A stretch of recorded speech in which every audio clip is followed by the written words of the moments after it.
भक्त्या शिव सुख समाजम किम तदा महावीर स्वामी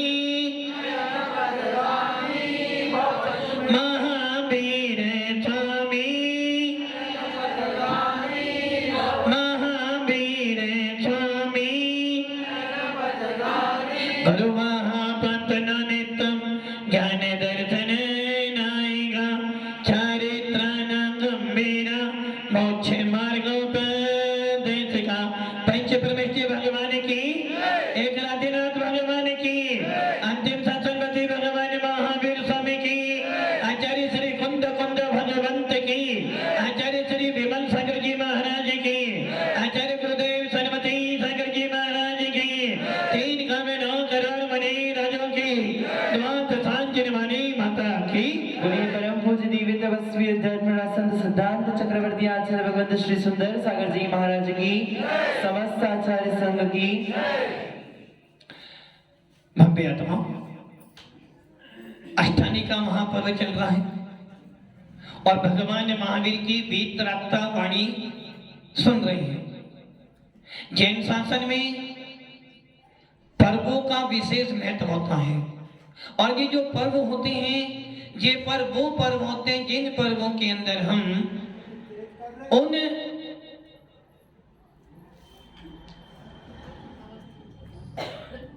इन पर्वों में हम उन परमेष्ठियों की आराधना करते हैं जो हमारी आत्मा का लक्ष्य है।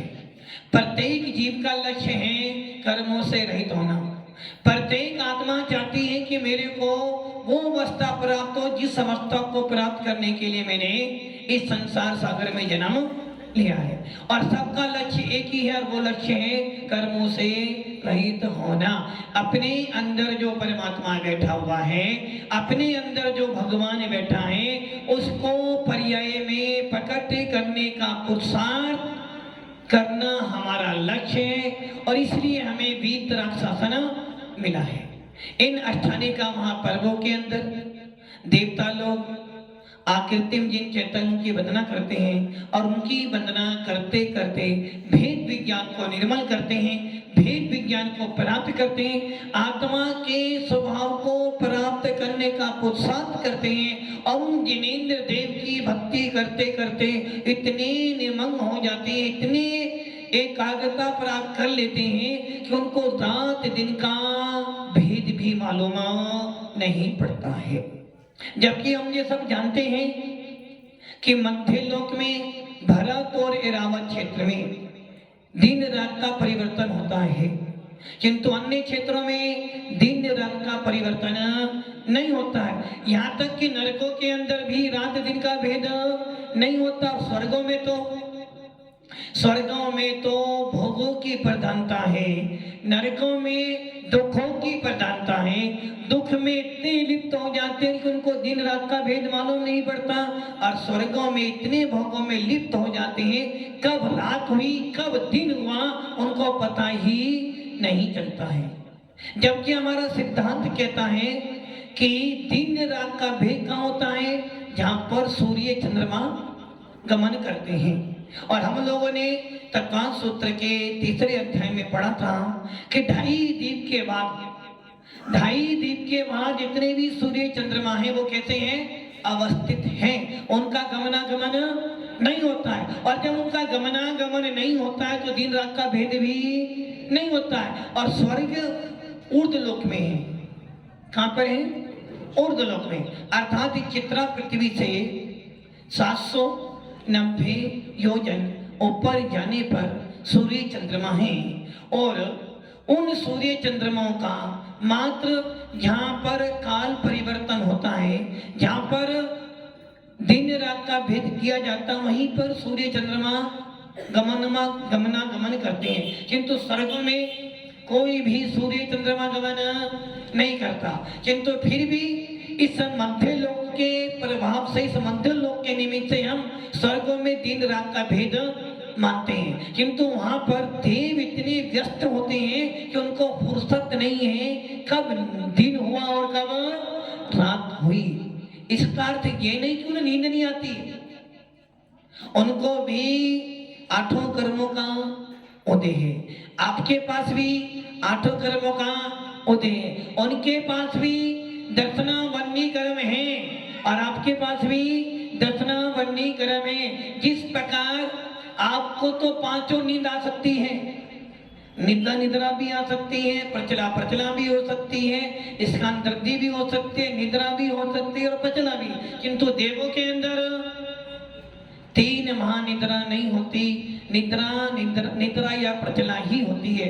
इसलिए वहां नींद तो आती है, किंतु नींद आने के बाद भी वैखरी शरीर है और वैखरी शरीर में किसी प्रकार की वेदना व्याधि आदि नहीं पाई जाती। जबकि औदारी शरीर के अंदर हम मेहनत करते हैं, पुरुषार्थ करते हैं, तो हमें प्रमाद आता है और जब प्रमाद आता है तो हमको उसके लिए नींद लेनी पड़ती है। और यदि यहाँ भी, यदि जम्मू द्वीप में या इस मध्य लोक में भी, इस ढाई द्वीप के अंदर भी यदि सूर्य चंद्रमा गमनागमन नहीं करते तो रात दिन का भेद नहीं होता, और रात दिन का भेद नहीं होता तो आप रात में भी क्या करते, रात में भी। वैसे तो आज भी इस ढाई द्वीप के अंदर, इस भारत क्षेत्र में जहां हम लोग रह रहे हैं आर्य खंड में, यहाँ पे रात हो या दिन हो, हर समय हर काम, रात भर व्यापार चलता है, रात भर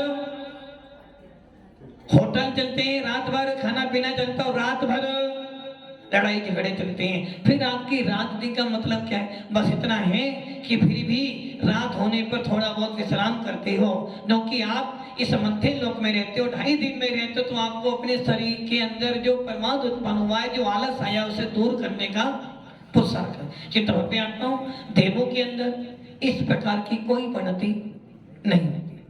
भूमि के अंदर लोग जो रहते वो मस्त रहते, उनको वहां सूर्य चंद्रमा होने के बाद भी वो ज्योतिष देवों वो कल्प वृक्षों का इतना प्रभाव होता है, इतना प्रकाश होता है कि उनके सामने सूर्य चंद्र का प्रकाश फीका पड़ जाता है। इसलिए भव्य आत्माओं, उस अष्टानी का पर्व में वो देव नंदीश्वर देव जाते हैं, दिन रात 24 घंटे पूजा करते रहते हैं, 1 मिनट के लिए भी वहां पर पूजा अभिषेक नहीं रुकता है। हर समय वहां पर भले भवनवासी देव हो, व्यंतर देव हो, ज्योतिष देव हो, कल्पवासी देव, चारों निकाय के देव अपने परिकर के सहित वहां जाते हैं और उस नंदीश्वर देव में विराजमान आकृतिम जिन चैतन्यों की बड़े भक्ति भाव से पूजन भक्ति करते हैं। और हम लोग उस नंदीश्वर देव में जा सकते हैं। हम लोगों में सामर्थ्य है, हम लोगों में आत्मा में सामर्थ्य है कहां तक जाने की? सिद्धांत तक। हमारी आत्मा में इतनी सामर्थ्य है कि हम तनुवाद वाले के अंतिम छोर तक जा सकते हैं। इस लोकाकाश के अंतिम छोर तक जाने की सामर्थ्य इस जीव द्रव्य के अंदर है, किंतु हमारी पर्याय कैसी है? अभी हमारी पर्याय अभी मनुष्य पर्याय है, और उसमें भी पंचम काल कर्म भूमि, और पंचम काल का मनुष्य या चतुर्थ काल का मनुष्य भी हो तो मनुष्य का गमनागमन मानुषोत्तर पर्वत से आगे नहीं हो सकता। और जाना चाहो तो यदि आप भावना भालोची में तो जाना है, क्या होगा? यदि आपकी भावना में जाना तो क्या करोगे? जा सकते हो? जा सकते हो क्या?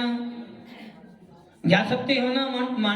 क्या मानुषोत्तर पर्वत से आगे आप लोग जा सकते हो? तो सिद्धांत कहता है मारणांती समुद्रात के पीछे आप जा सकते हो, कि लोग पूर्ण समुद्रात के पीछे आप जा सकते हो, और उत्पाद के अपेक्षा वहां पर आप जा सकते हो।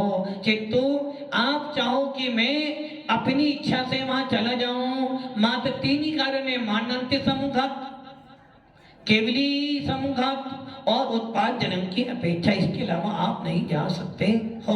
और जाने का प्रयास भी करोगे मर जाओगे, किंतु वहां से आगे जाने की आपकी सामर्थ्य होने के बाद भी आपकी पर्याय ऐसी है कि आप मानुषोत्तर पर्वत से आगे नहीं जा सकते। और यदि देव बन जाओ तो मध्य लोक में कहीं भी गमनागमन कर सकते हो। इसलिए मैं आत्माओं, वो देव उस नंदीश्वर देव में जाते हैं और मां जिनेंद्र देव की विशाल अष्ट दर्भों से पूजन करते हैं। और पूजन करते करते भावना भाते कि हे भगवंत, यदि मैं सम्य दृष्टि हूं तो मेरा सम्य दर्शन मजबूत हो जाए, और यदि मेरे को मिथ्यात्व है तो मुझे सम्य दर्शन की प्राप्ति। और ये निश्चित है कि उन नंदीश्वर द्वीपों के अंदर अभव्य जीव नहीं जाते हैं। उन नंदीश्वर द्वीप की वंदना करने के लिए अभव्य जीव नहीं जाएगा, दूर भव्य जीव नहीं जाएगा। या तो वो मिथ्या दृष्टि जाएगा जिसका काल आ गया है सम्य दर्शन प्राप्त करने का, या वो जीव जाएगा जिसने सम्य दर्शन प्राप्त कर लिया है। ऐसे उन आकृतिम जिन चैतन्यों की वंदना करने के बाद वे देव उस सच्चे भगवान का, सच्चे आपका स्वरूप समझ जाते हैं। और जब स्वरूप समझ जाते हैं तो अपनी आत्मा के स्वभाव का चिंतन करते हैं, और वहां से जब च्युत होते हैं मनुष्य पर्याय में आते हैं। कोई मुनि बनता है, कोई देशवर्ती बनता है। जो मुनि बनता है चतुर्काल में आता है, साधना करके मोक्ष जा सकता है। इसलिए आचार्य उमा स्वामी भगवंत ने अपने तत्वांश सूत्र के प्रथम मंगलाचरण में लिखा था, मोक्ष मार्ग से नेतारम भेतारम करम भूपतम ज्ञातारम विष तत्वानाम वंदे तद्गुण लब्धे। अर्थात आपको यदि आत्मा के स्वरूप को जानना है तो आपको सबसे पहले जिन्होंने आत्मा के स्वरूप को प्राप्त कर लिया है, ऐसे आप का ठीक स्वरूप समझ लो। और इसके लिए आचार्य भगवान उमा स्वामी जी ने तत्वांश सूत्र लिखा, जिस तत्वांश सूत्र के सबसे पहले मंगलाचरण में सच्चा आप्त कैसा होता है। जब सच्चे आप को जान जाओगे तो फिर क्या बोलोगे, वंदे तद्गुण लब्धे। वंदना करता हूँ, किसकी वंदना करता हूँ? जो मेरे आराध्य हैं, जो मेरे आराध्य नहीं, जो पूरे विश्व के लिए आराध्य हैं। ऐसे जिनेंद्र देव के स्वरूप को समझने के बाद यदि मैं वंदना करूंगा तो मेरी आत्मा के अंदर भेद विज्ञान उत्पन्न हो जाएगा। और यदि एक बार मैंने भेद विज्ञान उत्पन्न कर लिया तो मेरा ज्ञान सम्यक ज्ञान हो जाएगा। और जब मेरा ज्ञान सम्यक हो जाएगा तो मैं तत्वों का चिंतन करूंगा, पदार्थों का चिंतन करूंगा, पंचस्थिकाय का चिंतन करूंगा, आत्मा के स्वरूप का चिंतन करूंगा। और चिंतन करते करते करते करते एक दिन ऐसा भी आएगा जब मेरी रुचि, मेरी लगन, मेरा उपयोग पर पदार्थों से हटे। अभी तो मुझे पर पदार्थ में रुचि है, अभी तो घर परिवार में आनंद लगता है, अभी तो विषय कथाओं में आनंद लगता है। कि तो जब ज्ञान बढ़ जाएगा, जब तत्वों का बोध हो जाएगा, जब आत्मा के स्वरूप को जान जाओगे तो क्या होगा, धीरे धीरे आपका उपयोग पर वस्तुओं से हटकर निज वस्तु में आ जाएगा। और जिस दिन निज वस्तु में आ जाएगा उसी दिन आपका वैराग उत्पन्न। किंतु वैराग को उत्पन्न करने के लिए पुरुषार्थ करना पड़ेगा। वैराग को संभालने के लिए आपको प्रमाद छोड़ना पड़ेगा। वैराग को उत्पन्न करने के लिए आपको देर साथ गुरु का समागम प्राप्त करना पड़ेगा। और वैराग को उत्पन्न करने के लिए आपको स्वाध्याय करना पड़ेगा। मोक्ष मार्ग से नेतारम, हमारा आप कैसा होना चाहिए? इस दो लेनों में आचार्य उमा स्वामी जी ने मोक्ष मार्ग से नेतारम भेतारम करम भूपतम ज्ञातारम विश्व तत्वानाम वंदे तद्गुण लब्धे। सच्चा आप्त कैसा होता है? जिसमें 3 गुण हो। पहला गुण कौन सा? पहले नेता नहीं बनोगे। यदि नेता बनना है तो सबसे पहले अपनी ड्रेस चेंज करनी पड़ेगी। लौकिक नेता बनना है तो भी ड्रेस चेंज करते हो। यदि कोई नेता सफेद कपड़े पहनकर आए कोई व्यक्ति अपने आप, तो आप क्या कहोगे? नेताजी।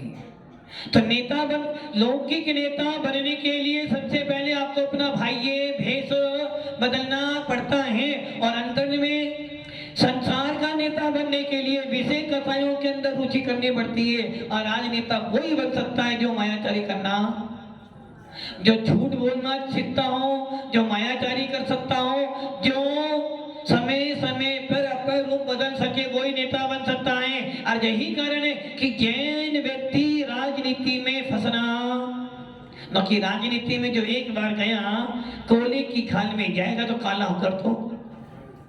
और ऐसा नहीं हो सकता कि जैन व्यक्ति जाए और वो अपने नियम कानून पालन, न कि तुम्हारी एक जाने से पूरा सदन बदलने वाला। पूरे सदन में यदि पूरे कितने होते पूरे सदन 400 कुछ होते ना, आदि इतने सांसद हैं और आप चले जाओ अकेले, तो कि आज का परिवेश ऐसा हो गया है कि शाकाहारी के बारे में कोई बोलने वाला, प्रवचन भाषण देने वाले बहुत है, जिसको पालन करने वाला, जैन शासन को छोड़कर कोई पालन करने वाला नहीं है। और आपके एक अच्छे नेता बन जाने से देश सुधरने वाला। इसलिए जैन व्यक्ति राजनीति में पढ़ना, क्योंकि राजनीति में जाओगे तो परिणामों की खराबी, उपयोग की गड़बड़ी और कसाईयों का भरमार। इसलिए भव्य आत्माओं, नेता कैसा बनना है? मोक्ष मार्ग का नेता बनना है। और मोक्ष मार्ग का नेता बनने के लिए भी डेरक बदलनी पड़ेगी, कसाईयों को कम करना पड़ेगा, मायाचारी कम करनी पड़ेगी और अपनी आत्मा के भेष को बदलना पड़ेगा। इसलिए आचार्य भगवान कह रहे हैं हमारा सच्चा भक्त कौन होगा? सबसे पहला गुण, सबसे पहला 3 गुण आपके पास में है, हितोपदेशी, सर्वज्ञपना और वीतरागता। कितने गुण हैं? हितोपदेशी, सर्वज्ञपना और वीतरागता। इन तीनों में से सबसे पहले क्या प्राप्त करना है? हितोपदेशी प्राप्त करना है या सर्वज्ञपना प्राप्त करना है या वीतरागता? सर्वज्ञपना, सबसे पहले कौन सा गुण प्राप्त करना है? हितोपदेश तो नहीं करनी, पहले हित का उपदेश देने वाला सर्वज्ञ होगा, जो सर्वज्ञ होगा वीतरागी होगा। अच्छा आचार्य भगवान मोक्ष मार्ग से नेतारम, जो मोक्ष मार्ग का नेता हो, जो मोक्ष मार्ग का नेता हो।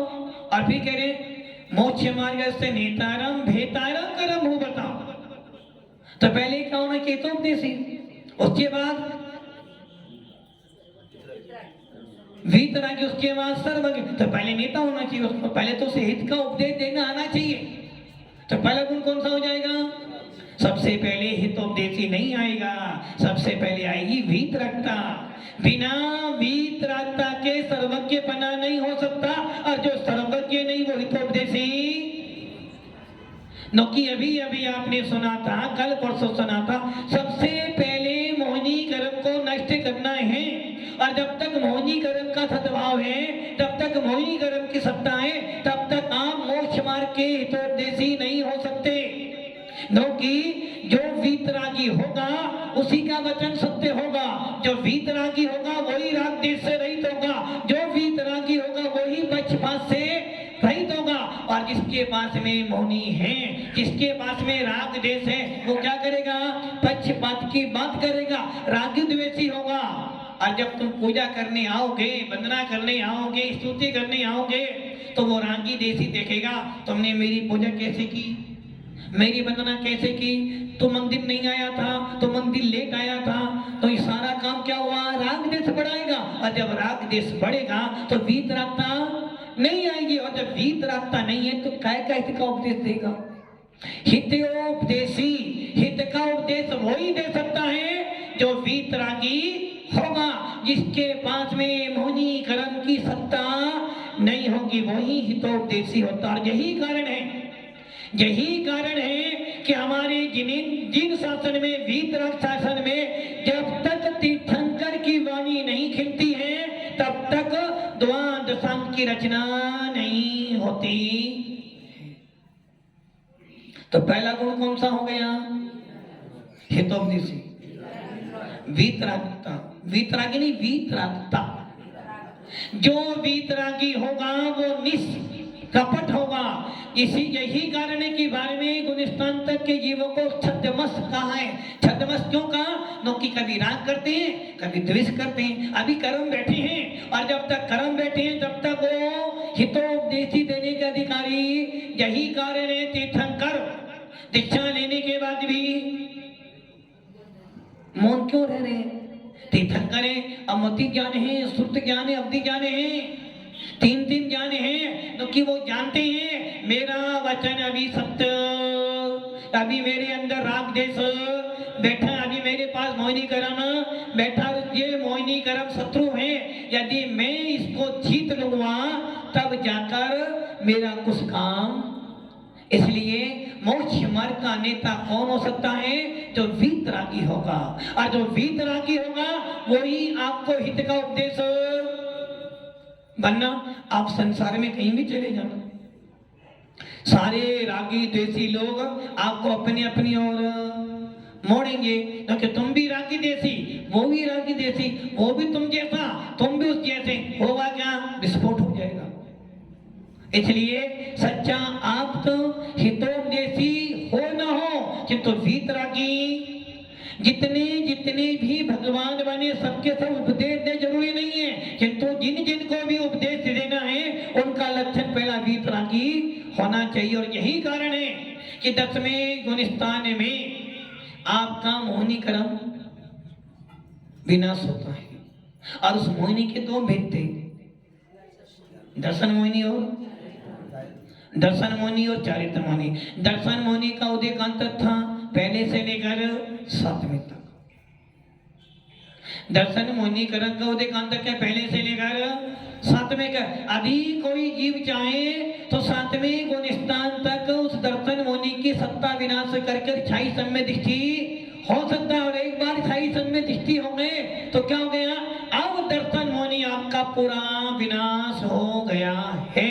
इसलिए छाई सम्य दर्शन, छाइक भाव, जो भाव कर्मों के विनाश होने से उत्पन्न होता है उसे कहते हैं छाइक भाव। और यदि आपने एक बार, जिस प्रकार बैंक में खाता खोला था, पैसे जमा करते थे, निकालते थे, अब आप सोचा नहीं भैया हमें तो बैंक पूरा, खाता पूरा, अकाउंट अपने को पूरा बंद करना, क्या करोगे? जितना बैलेंस पड़ा है उसे दान करोगे। जितना बैंक में खाते में बैलेंस था, अकाउंट में सारा निकाल लिया, और आपने क्या कर दिया? अपने अकाउंट को पूरा क्लोज कर दिया। तो क्या हुआ? अब उस बैंक में आपका खाता, अब आपकी एंट्री, अब उस बैंक के मेंबर नहीं हो। उसी प्रकार जब आपने अपनी आत्मा के अंदर से, आपने अपनी आत्मा के अकाउंट में से 8 कर्म का उदय चल रहा था, आपकी बैलेंस शीट में, आत्मा की बैलेंस शीट में 8 कर्म का उदय चल रहा था। आपने क्या किया? देखा भाई 8 कर्म में 1 कर्म का नष्ट कर दो, कौन सा करना? मोहिनी कर्म करते हैं। तो आपने उस दर्शन मोहिनी को, मोहिनी कर्म के 2 वेद में से दर्शन मोहिनी को अपनी आत्मा से बिल्कुल निकाल कर फेंक दिया।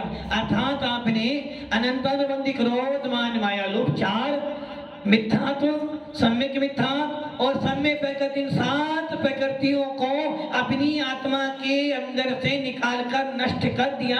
अब आपके पास छाई सम्यक दर्शन प्राप्त हो गया है। अब आप कितना भी पुरुषार्थ करो या ना करो, कभी भी मिथ्यात्व में आने वाले नहीं हो। और धीरे धीरे बढ़ते बढ़ते क्या किया आपने?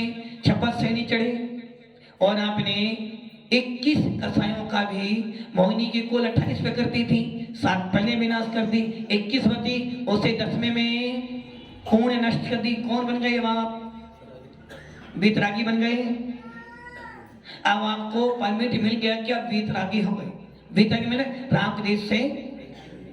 अब आपने मोहिनी कर्म की दर्शन मोहिनी का विनाश कर दिया, चारित मोहिनी का विनाश कर दिया। कसाई आपके पास में नहीं है, ना अनंतानुबंधी, ना प्रत्याख्यान, ना प्रत्याख्यान, ना सुजन, ना हास्य आदि, नो कसाई, ना मिथ्यात्व है, ना सम्मित में और ना सम्यक मिथ्यात्व। आपने मोहिनी की 28 प्रकृतियों की सत्ता एकदम जड़ से उखाड़ दी। जिस प्रकार एक बहुत बड़ा पेड़ लगा आम का, और आप उस आम के पेड़ को खा रहे थे, फिर उस फिर खा रहे थे, आपने क्या किया? उस पेड़ को जड़ से, बताओ अब कहां से आम आएगा? आएगा? क्यों नहीं आएगा? क्योंकि आपने उसकी जड़, और मान लो आपने उसके ऊपर की 2-4 टहनी तोड़ दी तो क्या होगा?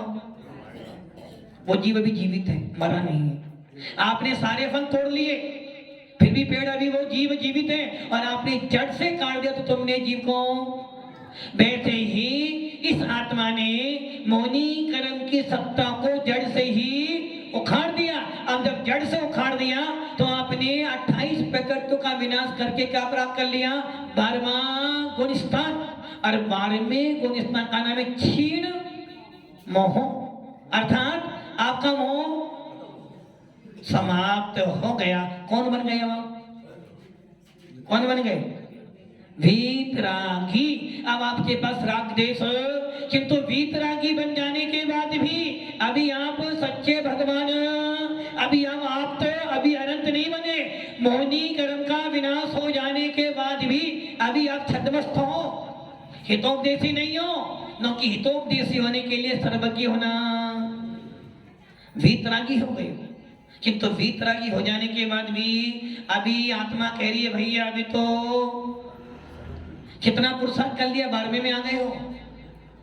और 12वें से नीचे आ सकते हो ना? 12वें से नीचे आ सकते हो? नहीं आ सकते। नीचे आ सकते हो? नीचे यदि कर्म को दिया जाए तो नीचे आ जाओगे ना? नीचे आ सकते हो ना? 12वें के बाद भी नीचे अभी आपने अभी बहुत सारे 7 कदम बैठे, नीचे आ सकते हो। अरे भव्य आत्माओं, आचार्य भगवंत भगवान महावीर का शासन कहता है यदि तूने 12वां गुणस्थान प्राप्त कर लिया है, बस अब एक ही रास्ता है। अब तो ये नीचे आने की जरूरत, अब तो 12वें में पहुंच जाने के बाद नीचे नहीं आ सकता। अब तेरा मरण भी नहीं होने वाला। 11वें में तो तेरा मरण हो सकता है, तो नीचे आ सकता है। किंतु 12वां गुणस्थान प्राप्त कर लिया है, अब तो नीचे न की तूने मोहनी कर्म का विनाश कर लिया है। क्षीण मोह गुणस्थान कौन सा है? क्षीण मोह। और जितने मोहनी कर्म का विनाश करके 12वां गुणस्थान प्राप्त कर लिया है, अब वो नियम से केवली होगा ही होगा। और यही कारण है कि 12वें और 13वें गुणस्थान में मरण। अब सोच लो, यदि 12वां गुणस्थान प्राप्त कर लिया तो फिर सोचना मैंने अपना काम। और 12वें से पहले खतरा ही खतरा। यदि 10वां गुणस्थान में आपने पूरा मोहनी कर्म 6 कर दिया, अब आपको टेंशन नहीं है, मुझे कहीं नहीं जाना, सीधा अपनी आत्मा में लीन हो गए। किंतु जब तक 11वां है, 9वां है और 10वें में भी उपशम लेकर बैठे हो तो खतरा ही खतरा। इसलिए सबसे पहले वीतरागता प्राप्त करो। जो वीतरागता प्राप्त करेगा वही मोक्ष में आगे बढ़ सकता है। ओम नमः सिद्धेभ्यो।